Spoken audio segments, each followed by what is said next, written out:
I'm not threatening you. Say one more word, and that's 30 days. 30 days. Hey, what's going on, guys? Welcome back to Sovereign Citizens Hall of Fame with your man TP. Today we are on compilation number 258. And for this compilation, we will be in 3 different judges' courtrooms. Before I give you their names, don't forget to like, comment, share, and subscribe. It is much appreciated. Also, chapters will be added for your convenience, and commentary, if there were any in these proceedings, will be left in this video as well. Now, we are in 3 different judges' courtrooms. The first judge courtroom we will be in is Judge Andrew Poland out of the state of Colorado. Second, we will be in a channel's favorite courtroom, and that is Judge Tim Lewis for one of the most classic Sovereign Citizen videos we've ever aired here on the channel, probably one of our most popular ones. So if you haven't seen this, it's going to be really a treat for you. And here's a fun fact about Judge Tim Lewis. When this proceeding happened, he had just started in this courtroom in Washington. He had only been on the job a month. So for him to come in and have to deal with a sovereign citizen there in the courtroom and deal with it how he did, it was just all classic. So Judge Tim Lewis is the second judge. And last but not least, the famous Judge Simpson out of the state of Michigan. As always, guys, I appreciate you. And now let's go ahead and jump into 258.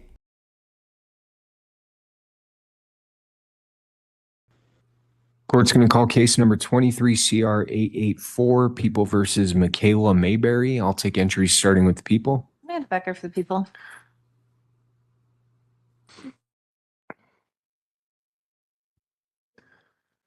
And good morning, Miss Mayberry. If you can just state your name for the record.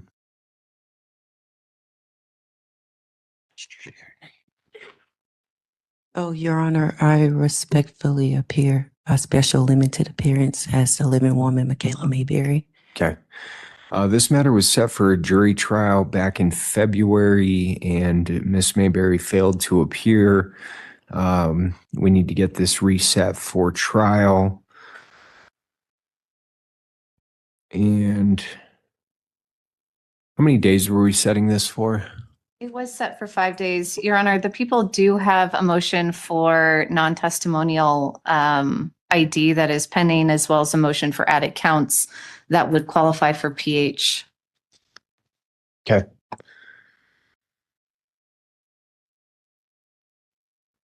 Ms. Mayberry, did you wish to make any record on the motion for non-testimonial identification and the motion to add counts? Your Honor, can I make a few records on a statement before we proceed Go with ahead. any other actions? Go ahead. Okay.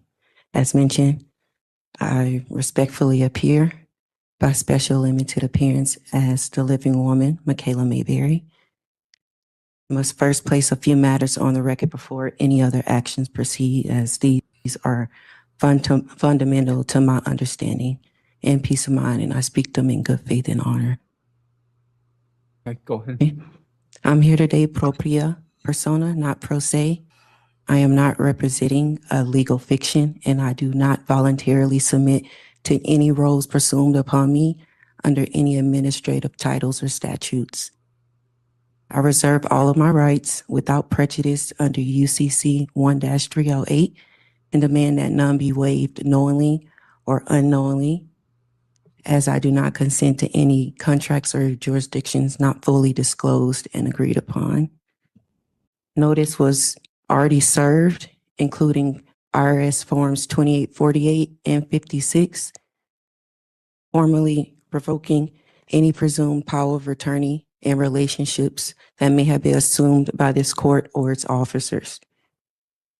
And in doing so, I did send notice via certified mail to the courts and its officers, including the DA, and with the recipient's acknowledgement with the green return signature slips that I received to my Texas abode. And in doing so, the DA, the court, and the officers chose acquiescence with no rebuttal to any of the notarized claims or notices that were sent. And to my surprise, there was like some unsettling financial documents that I discovered. And in law acquiescence is considered, acknowledgement, and they had the duty to respond and chose silence and didn't rebuttal. Okay. So the acknowledgements and agreement was agreed upon per the UCC 1-202 notice acknowledgement and mentioned in CFR, like 11 CFR 111.45 in the administrative procedures. Okay. And the financial documents that were discovered were obtained by my financial institution Fidelity, which were verified by a Bloomberg specialist. And the matter 23 CR 884, to my surprise, developed a CUSUP number 316138106 with the fund symbol FEQIX, pretty much terrifyingly saying that this is proving that this court has a financial interest in the matter. And it also proves that this is not government, but a corporate entity. So, Your Honor, how can I ever be tried fairly and just if when the court and its officers hold a multi-million-dollar financial interest in the matter, and it's being traded through the CRIS system and on the stock exchange as a security? Okay. Ms. Mayberry, did you have any position on the motions that were filed? Yes, these are my positions. Leviticus chapter 19, verse 15 states, should be no injustice in the court. So where is the justice? How is this justice? So I'm not consenting to joinder with any corporate entity bearing my name and do not consent to be administered. I'm not here to disrupt. I'm not here to argue. I'm simply here to preserve the record, speak my truth in peace, and request that no adverse inferences be drawn from my silence. And I request that if this court intends to proceed, that it produce on the record today a verified claim by a living injured party, the DA's license to practice law, and not their bar membership number, a lawful contract bearing my signature, and a proper delegation of authority granting this court jurisdiction over me, the living woman. Okay. And if this court does not possess any of those items or all of those items today, that I ask that this matter is closed and settled honorably, as I do not consent to coercion, incarceration, or any compelled contracts. And again, respectfully request that no adverse inferences be drawn from my silence or non-participation in assumed position. Okay. May God be with me as he who can judge me. 1 Corinthians chapter 4, verse 4 and 5 state that it is God who judges me. Therefore, do not pronounce judgment before the time God comes, who will then shed light to the things now hidden in the darkness and disclose the true purposes of the hearts. And then each one will receive their commendation from God. All right. Praise be. Thank you, Ms. Mayberry. What the court's going to do, the court's reviewed the motion to add counts. Court's going to grant that motion. I know Ms. Mayberry's record that she made today in regards to each of those motions. Ms. Mayberry has previously been advised as to her right to court-appointed counsel. Ms. Mayberry has previously represented that she intends on representing herself. Court's also going to grant the people's motion for non-testimonial identification. Based on the added counts, court's going to set this for a preliminary hearing. How much time do you need, Ms. Becker? For the preliminary hearing, I would ask for 2 weeks to make sure that subpoenas are received. And how much time for the actual hearing? An hour? An hour. Okay. We're going to set for a preliminary hearing, and then we're going to clear, did you say 4 days for trial? Yes, Your Honor. Okay.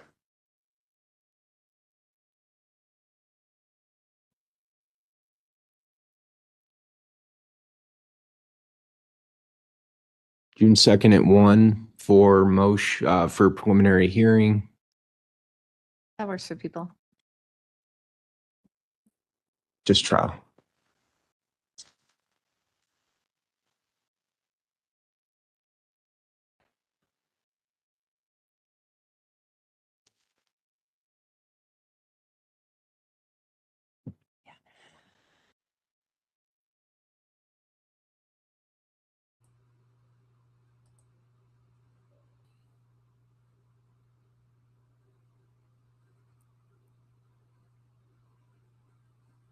Let's go on top of Sailors.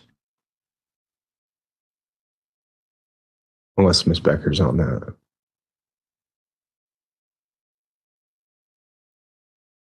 Are you on the Sailors case, Ms. Becker? Yes, Your Honor. Okay. If it would be possible to set in August or later, the people have, since we are getting buckles within the next 2 weeks, we will expedite that testing as much as possible. But that is going to add about a month or two.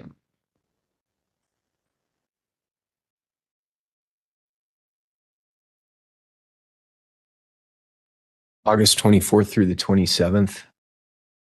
That works for people. Okay.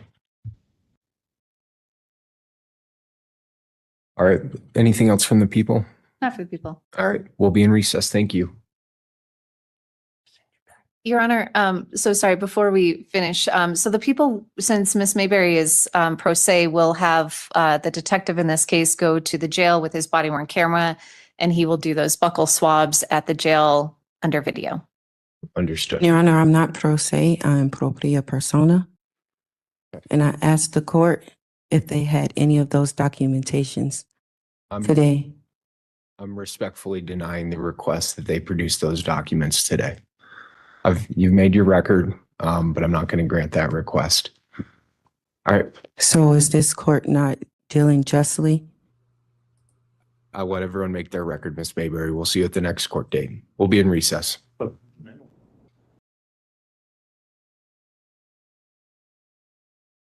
Mr. Moore, you can come forward, sir.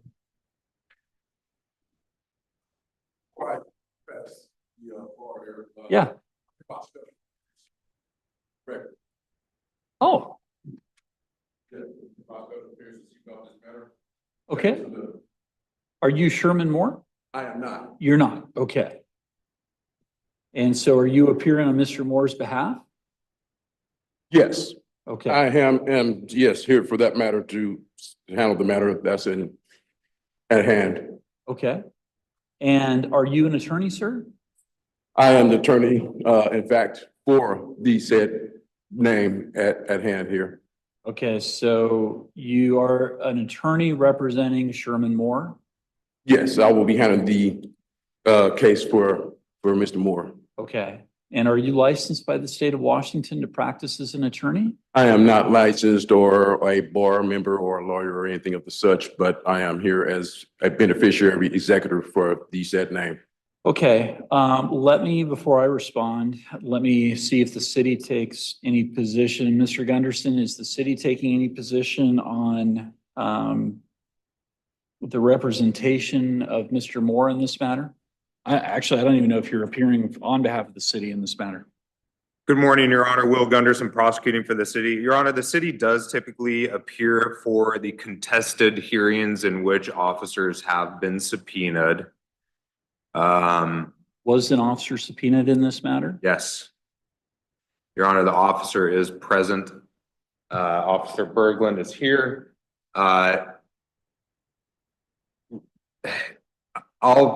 Your Honor, my position at this point is to request a short continuance in this case. The basis being I rely on the Judicial Information System, or JABS, review that information relevant to the particular case. Within the last 20 minutes, JABS database has gone down. Oh. And See that now. do you take a position on the representative of Mr. Moore appearing in his stead this morning for purposes of the hearing? Your Honor, ultimately, the city would defer to the court on whether or not the individual is present is allowed to act on behalf of the defendant.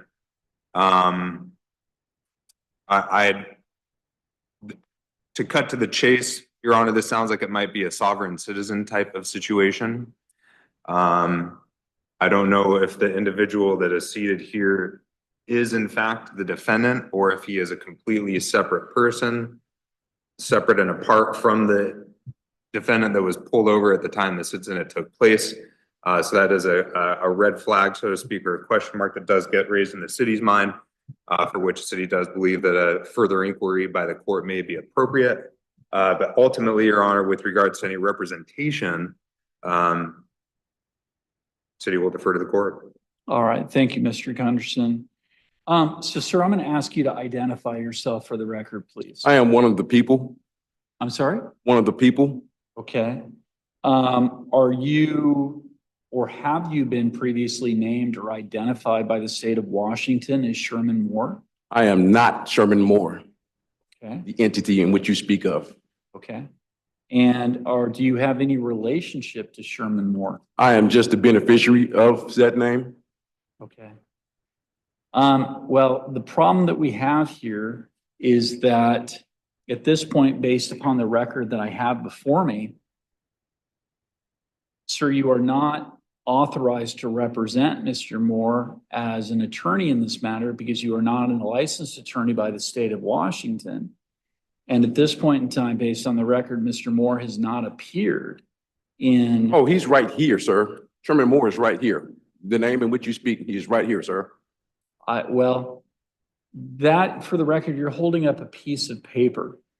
Yes, the document, Sherman Moore, the entity in which you speak of, and one in which you tend, or this court intends to charge.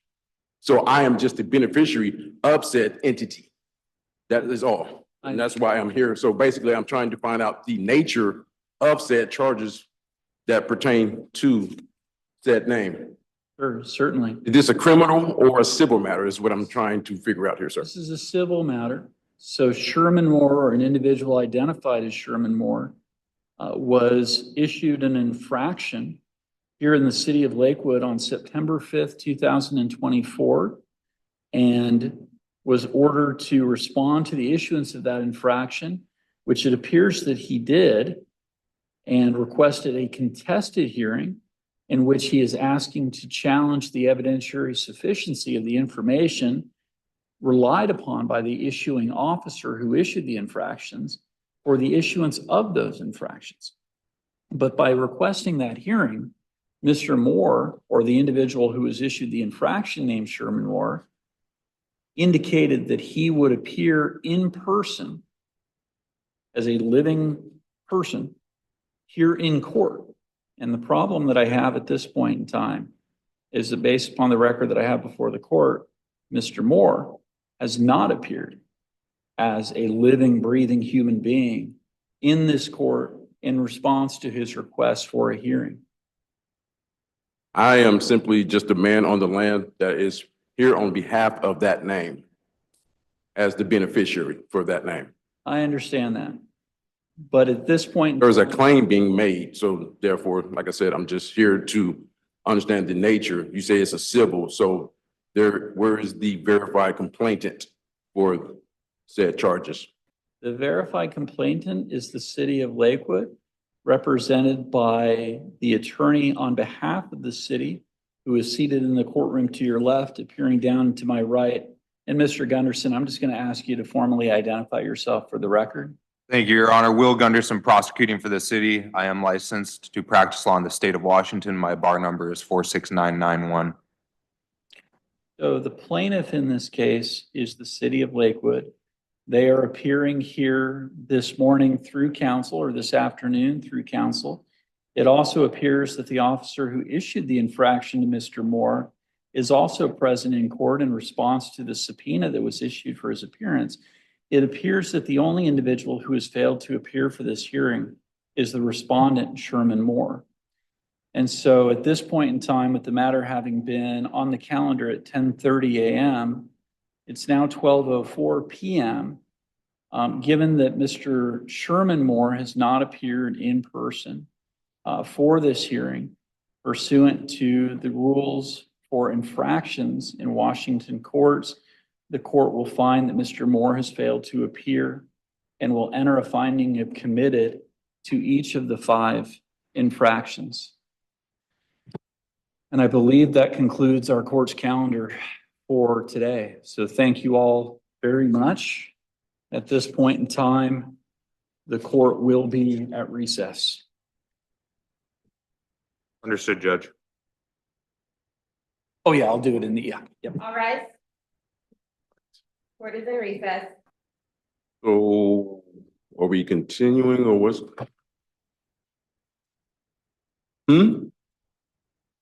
Based off of what grounds or what? Mr. Moore did not. Sherman Moore is here. I am the man of the Moore, Sherman of the Moore family. I am not the entity in which you speak of.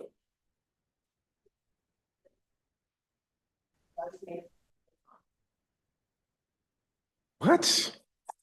What kind of charade show is going on here? So what happens now? I have to file an appeal? Okay. So I'm being railroaded. So the officer never had to show or anything, basically on the basis that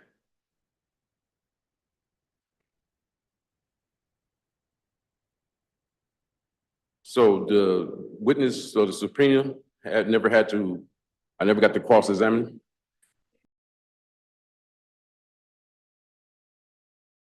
Court does call the case of BMC Rio LLC versus Nettie Whitlow and Yolanda Whitlow Tice. Good morning, Your Honor. Good morning, sir. Good morning, Your Honor. Good morning. State your appearance, please. All right. Ian Redmond, P70599 on behalf of the plaintiff. And your name, ma'am? Doshia Banks occupant. Pardon? Doshia Banks occupant. Doshia Banks occupant, Your Honor.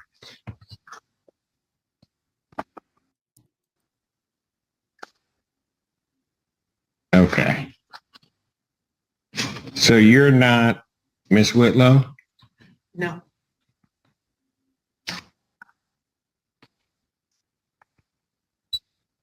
So what is your position in this case as you see it? If I may, Your Honor. Okay, good. Go ahead. Ms. Banks claims to be an occupant of the property. She filed a bankruptcy case listing the property as hers. The bankruptcy stay was lifted, which gave rise to our motion to reopen the case. The order lifting stay I would like to present to the court because it has some interesting language in it, Your Honor, which includes, it is further ordered that the bankruptcy court finding this filing of this petition was part of a scheme to delay, hinder, and defraud VMC REO LLC. Additionally, Your Honor, the bankruptcy court ordered, let me see, notwithstanding Rule 4001A3, a bankruptcy rule, Right. creditor VMC REO LLC may execute on its order immediately. The order shall be binding and effective despite any conversion of this bankruptcy case to a case under any other chapter of Title 11 of the United States Bankruptcy Code. Further, that the recording with the appropriate governmental entity of this order shall constitute a bar to refiling any case under any chapter of Title 11 of the United States Code as to the property located at 5779 Pinecrest Estates Drive, Ann Arbor, Michigan. Wow. The property in this case. A debtor in subsequent case under this title may move from relief from this order based upon a change of circumstances or for good cause shown after notice and hearing. Said bar shall be for 2 years from the entry of this order or until such time creditor relinquishes their rights to the property. This order came out June 24th of this year. I have a copy for you. All right. Thank you. I will note, Your Honor, that Ms. Banks has filed an appeal of that order in the federal Eastern District of Michigan. That appeal is pending, but the status quo as of right now is that there is no stay, and that order lifting stay holds until such time as the appellate court does something. Additionally, Your Honor. Yes, go ahead. Additionally, Your Honor, there is no stay from the appellate court. They have not issued a stay, and in fact, it would be appropriate that there would be a bond placed or an escrow order of some sort, because BMC has been the owner of this property for the past year and does not have access to it. Additionally, Your Honor, There's more. Go ahead. there's a lot going on. Yeah. Additionally, Your Honor, Ms. Whitlow, who, as far as I know, actually exists, I don't have any evidence to that effect, has not appeared in any hearings in this court, did not appear for her deposition that she was noticed for in the federal case, and in a federal case, the federal court issued a show cause order to Ms. Whitlow that she had to present certain documents from this court, which she failed to do. Her deadline to do so was, I believe, July 3rd. Let me confirm that. Oh no, July 10th. And she did not supply any of those documents. I can present that show cause order if you would like. I don't know that I need that because I'm not. The reason that I mention all of this, Your Honor, Go ahead. is that this is $1 million house in Ann Arbor that Ms. Whitlow purchased with a mortgage and less than a year later defaulted. The foreclosure went through, the sale occurred, the redemption period expired, and we came forward to evict. Since then, there have been multiple bankruptcies. Ms. Whitlow filed 2 different bankruptcy cases. A young man who apparently lives in Arizona filed a bankruptcy case and listed this property as his residence. Ms. Banks has filed a bankruptcy case and listed the property as her residence. It should also be noted that Ms. Banks was a bankruptcy preparer and has been forbidden from the bankruptcy court from preparing bankruptcies for anyone other than herself. The order lifting the automatic stay talks about that scheme of fraud. I list all of these things to show that the scheme continues. And that's why we would like to reopen this case, because there is no stay in place. We would like to move forward with an immediate eviction, at most an 11-day vacate. And if for some reason that would not be amenable to the court, we would ask for an escrow order or a bond. On $1 million property, I think it would be reasonable that $10,000 a month rent would be reasonable. Right. Thank you. Ma'am, Yes, Your Honor? what do you want to tell the court? Well, just for 60 seconds, and then I wrote something up because I am nervous, quite nervous. But I, Doshia Banks, respectfully appear specially and conditionally for the sole purpose of protecting federally vested occupancy rights and opposing unlawful state action. I expressly do not consent to this court's jurisdiction and do not. Well, then you are not a named party. So if you're not consenting to this court's jurisdiction, sit down.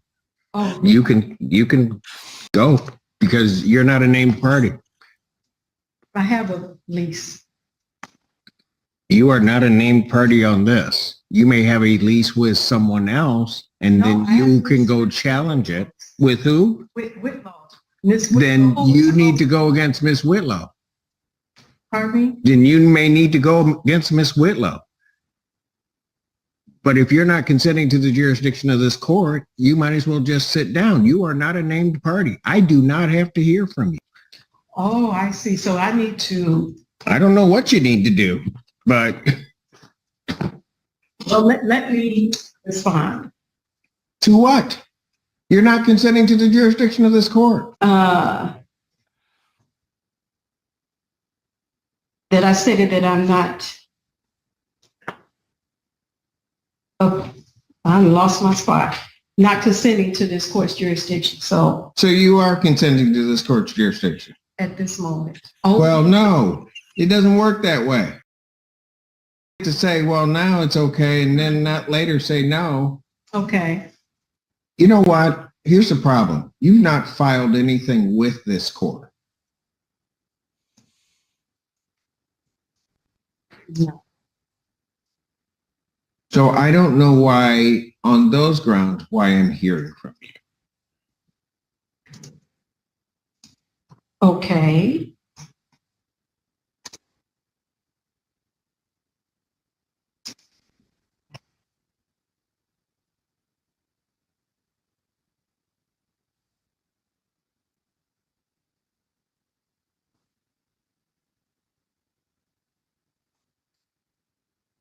If I may, I do have time, I do believe, to go file an answer and counterclaim. I was just led under An false. answer and counterclaim to what? To their complaint for eviction.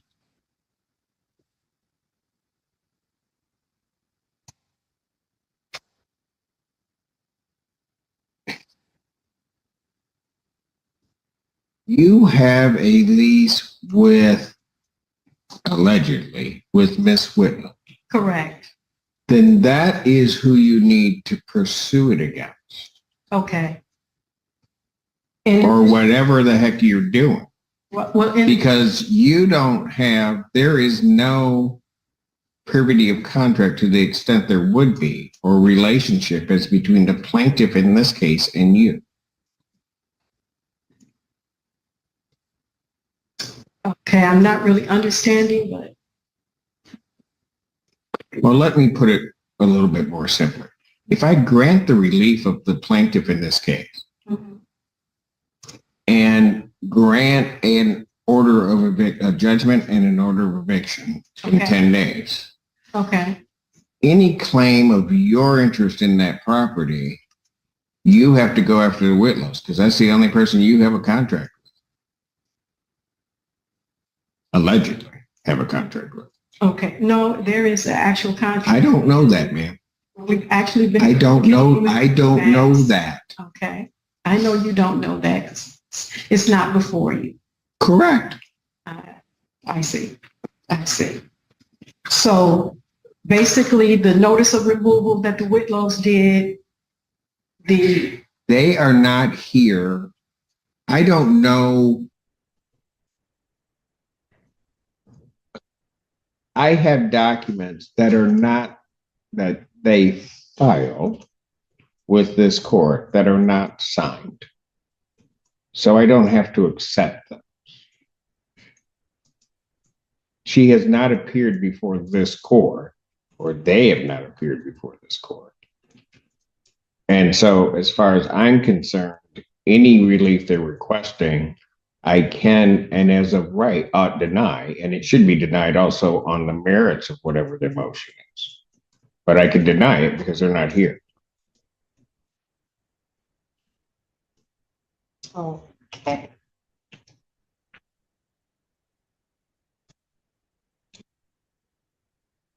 Again,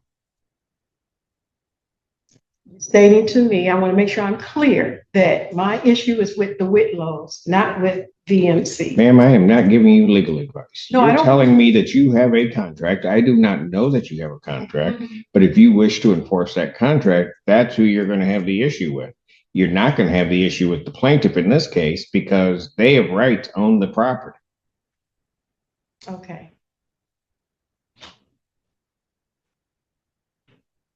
All right, Your Honor, I will speak with the Whitlows that I have finally got an understanding of everything. And I will speak with plaintiff's attorney as well and continue to communicate with Remax, who has came by the house several times.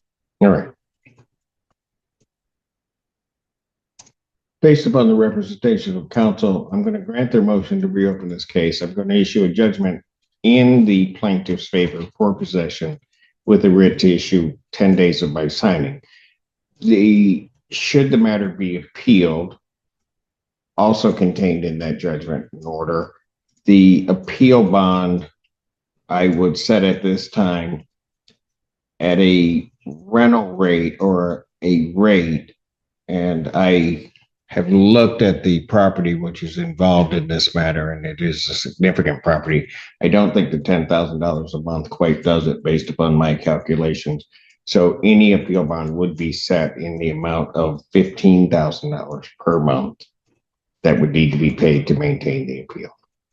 Thank you, Your Honor. All right. I will prepare that and present it to you this morning. Thank you. May I say something? Our lease payments was not that high at all. I'm not sure what her mortgage payments were. That was not our amount we paid. Then I'll tell you what. If the Whitlows wish to come and object to my order of $15,000 as an appropriate bond, they may do so. I do not believe that you have standing to object to the court's order.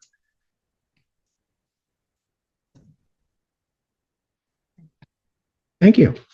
Thank you, Your Honor. Thank you.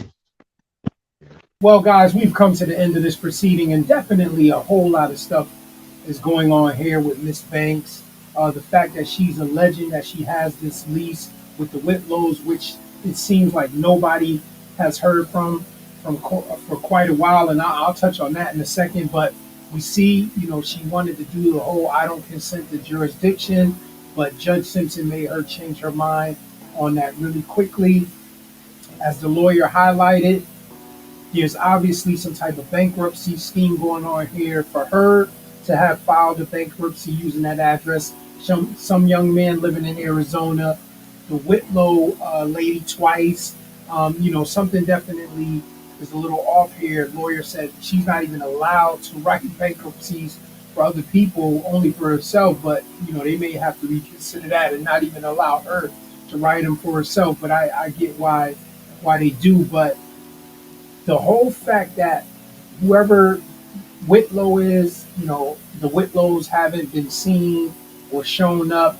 At first I was thinking, well, maybe possibly she could be Mrs. Whitlow, but I watch a lot of crime stuff, a lot of drama and crime series. I actually have a crime channel. I never told you guys about it because I haven't loaded up a video there in quite a while. So I'm really intrigued by a lot of those different stories. And this almost gives me that feel like, hopefully whoever the Whitlows are, something hasn't been done to them. This lady's living in their house, but nobody's seen them, right? But I mean, who knows? Maybe they're just hiding out. Maybe they're avoiding the court, the authorities. I don't know, but I don't know. The whole story seems a little sketchy. She came in and tried to challenge jurisdiction and not consenting, but Judge Simpson shut that down. She claims to now have a clear understanding of what's going on, and she's going to go back to the Whitlows and square everything away and so on and so forth. But as we can see, if there is going to be any appeal on this, there's going to have to be a $15,000 a month, rent kept in order for this appeal to continue on. And as you can see, she's obviously not paying that, and who knows if she's paying anything.